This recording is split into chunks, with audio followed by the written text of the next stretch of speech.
how to backup and restore WhatsApp messages on Android. Hey everyone, in this video, I'm going to show you how to backup and restore your WhatsApp messages on Android.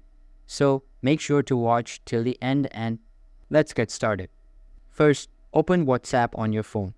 Tap the three dots in the top right corner to open the menu. From the list, select Settings. Inside Settings, tap on Chats. Scroll down until you see Chat Backup and tap it. Here, you can see when your last backup was made. To create a new backup right now, just press the Backup button. WhatsApp will start backing up your messages and media to Google Drive. Keep in mind, if you restore this backup later, you'll lose any messages you received after this backup date. To restore your messages, you first need to uninstall WhatsApp. And that's it. Thanks for watching.